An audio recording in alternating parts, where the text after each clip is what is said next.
Hello all and welcome back to the channel. So this is just a quick video.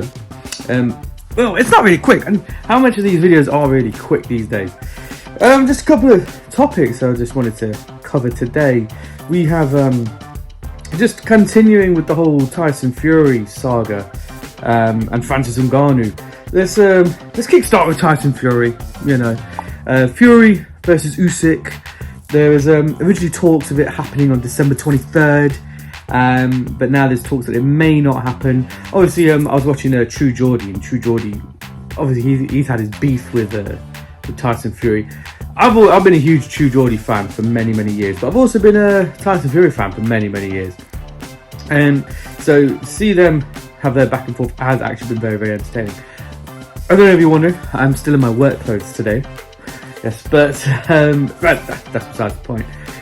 Look, the situation with Tyson Fury and Usyk. This has been a saga that's been going on for a while. Now, I was one of those who, when Tyson Fury came back, really was in the camp of like, this guy has been through so much. He's suffered from mental health problems. I'm one of those who suffer from mental health problems. And when he went into, it sounds cheesy and everything, but when he fought against Deontay Wilder and on the second fight, the first one he showed incredible strength to come back from that knockdown. But then in the first fight, in the second fight, when he went on to actually beat Deontay Wilder, it was like, it wasn't just that he was winning, it was like he was winning for us, all of us that had suffered the same way that he had from mental health problems. And then the third fight was a foregone conclusion, really. But it was like, Fury was like, he was fighting for us. It doesn't really feel like that nowadays, that he's fighting for us anymore.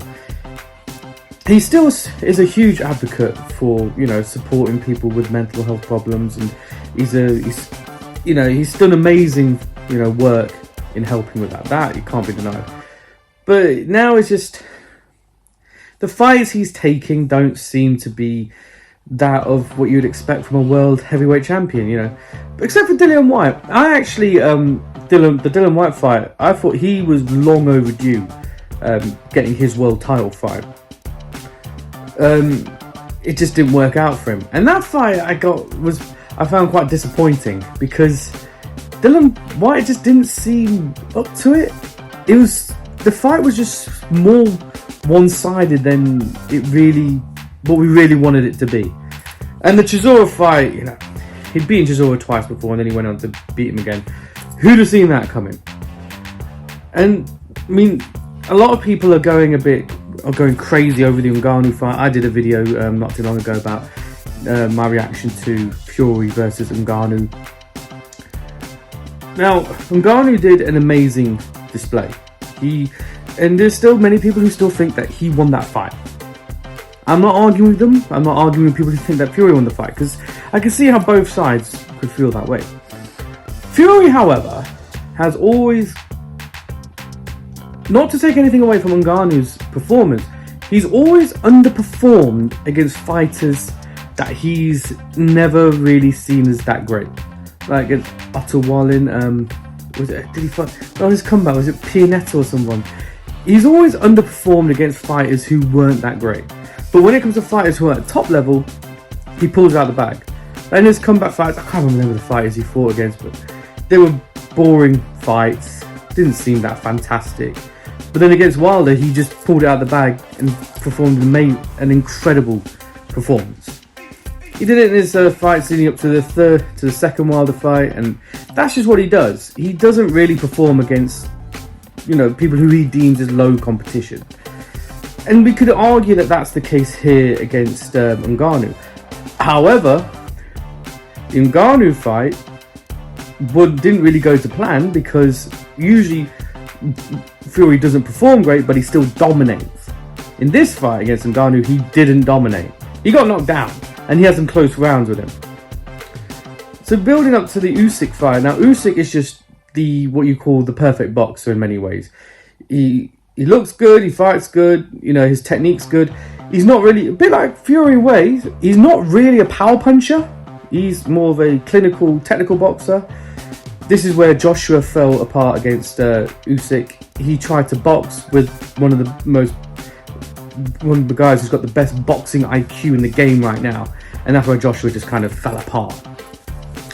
So, but will the fight actually happen? Now, I'm one of those who's like, it probably won't happen till next year. Let's be honest.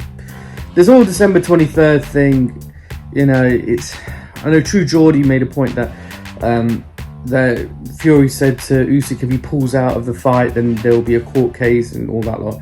I mean, at the end of the Ngannou fight, it was mostly Usyk's camp who were talking about December 23rd, but it was but Fury and Frank Warren were saying like, oh, we'll have to see. They were hinting at have to see if his when his, you know, he has to recover from the Ngannou fight. Now, I can see it being, what seems to have been the case quite a lot is a fight gets arranged, the date gets arranged, and then what happens is Fury then puts in some clauses. He wants certain splits to happen. It goes back and forth. The other fighter concedes to Fury's demands, and then eventually that fighter then pulls out and says, I don't want to do this anymore, and then Fury goes and calls him a big dosser. This has happened the last time when Fury and Usyk were meant to fight. The problem is Usyk called Fury's bluff because they said a 70-30 split on Fury said to Usyk, and Usyk said, sod it, I'll take it. And then it just became another back and forth, and then this seems to be the case that's happening quite a lot. So I personally have come into the conclusion that I don't think Joshua and Fury will actually ever happen. I want it to happen, but I don't think Joshua Fury will ever happen. I want it, you know, I think we're more likely to see Joshua versus White, Joshua versus Chisora, than see Joshua Fury. But Joshua again. Just got AJ on the mind. Now on to Ngannou. There's talks now that Ngannou is going to fight Deontay Wilder. And a lot of people are picking them as two power punches. The thing is though, we've only got one boxing match to go off Ngannou from. He's a strong guy. He didn't knock Fury out. He knocked him down. He hurt him. There's no doubt about that. But are we getting a little bit carried away? Or is it a case that Ngannou is the next best thing to come to boxing? Now, Wilder's problem always was that he was a one-trick pony. It was one hell of a trick. They called it the great equalizer. The other fighter could be dominating with skill and so on, and then Wilder will just bang! One punch and he will knock him out cold. This is what happened when he fought Luis Ortiz. I can't remember whether it was the first or second fight. It might have been both of them. Well, I can't remember. But Luis Ortiz was dominating, like just outboxing Wilder, and then Wilder just boom knocked him out. And that almost happened in the first Fury fight. It almost happened in the third one actually, because he did knock down Fury in that fight as well too. But this is why Wilder's always struggled, because he has this great power in his right hand. There's no doubt. But he's not got the best skill. That's why I think, say an Usyk, for example, if he fought Wilder, I think Usyk would just dance rings around Wilder. Because Usyk would find a way to nullify Wilder's power and just box him for the whole fight. I don't think Usyk would do it the same way how Fury did. Fury found a way which was just literally put it on Wilder. Because the whole of Wilder's career, nobody actually just put it on him.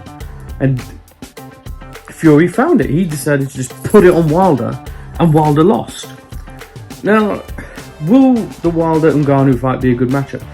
I personally think it would be. And the reason behind that is because you've got two people who aren't... It sounds so weird because Wilder was the former WBC World Heavyweight Champion. But you've got two people who aren't the best in terms of skills when it comes to boxing. You have to give the edge to Wilder though, because he is a former world champion. He has a longer boxing career, so you have to give the edge to Wilder. You can't now suddenly say because Ngannou had a great fight against Fury that he's now the favourite. That's just stupid. You have to give the edge to Wilder because he's got the pedigree. he's got the expertise of being in the ring in this scenario. You can't say both of them have got that big event experience, big fight experience, because Ngannou's got it in MMA in the octagon with UFC, and Wilder's got it in boxing. They've both got that. But in terms of actual skill level, yeah, you kind of have to give the edge to Wilder, but at the end of the day, they're both power punchers. Ngannou in MMA, in the UFC, was a beast when it came to knockout. He was known in MMA terms as a great striker. That's what he was known for. He was known for his striking. You know, like say Khabib is known for his wrestling. You got like Royce Gracie was a great jiu-jitsu wrestler. Well, jiu-jitsu wrestler, great jiu-jitsu technician. If you don't know who Royce Gracie is, ask your mum and dad. And it's that's for people who were born after the year 2000. The same with like the Diaz brothers. They're great jiu-jitsu artists. That's what it comes down. That's what they were special. That's what their specialty was. When it came to Ngannou, it was mostly striking. He was known as a great striker, and that's why he was able to knock people. Able to knock people out in the octagon. But has that translated over to boxing? It's hard to say really, but because he's only had one fight, we've only got one fight to go off with Ngannou. The problem is that Ngannou, the position, the difficult position that Ngannou is in, is that he's come to boxing as late as it can come. That if there was to say 7 years ago, when he was 30, he would be in a good position to take on a boxing career because, well, he wouldn't be in the perfect position, but he'd still have a little bit of time to build himself up. I mean, Usyk turned professional quite late. He was in his late 20s when he turned professional. Same with Joe Joyce. They weren't young guys in terms of, they weren't teenagers when they turned pro. They had great amateur records, but they weren't, teenagers when they turned pro. That's what I just said. But Ngannou is 37, and he hasn't got the time. Time is not on his side. He hasn't got the time to start think, okay, well he beat. He hasn't got the time to think, okay, I fought against Fury, did a great fight there. Let's go fight now fighters like, say, at Dave Allen's level. Let's go fight, someone, even though Pricey is now retired, but someone like a David Price, and then eventually work to a fight and build up to, say, a Chisora, and then build up to, say, a Dylan White or Joseph Parker, and then move on to, say, an AJ, a Wilder, and then fight Usyk, and then maybe a rematch against Fury. He hasn't got the time to do all that. So he has to get in those big fights now. That's the thing. He's 37. He's probably got about maybe, 2-3 years of a boxing career if he wants to take up boxing now. Maybe 4 or 5 at a push. Even though, if there was the epitome of what a man should look like, it is Francis Ngannou. I mean, he has muscles. Coming out of places I didn't know there were muscles. I've never seen a guy with a neck that I've never seen a human being with a neck that strong. If I looked like Francis Ngannou, I would walk around topless all day. There's no doubt about it. I would walk around topless I wouldn't even bother wearing a shirt. That is how much of a specimen he is. But like all people, time catches up with him. So he's not got the time to basically piss around.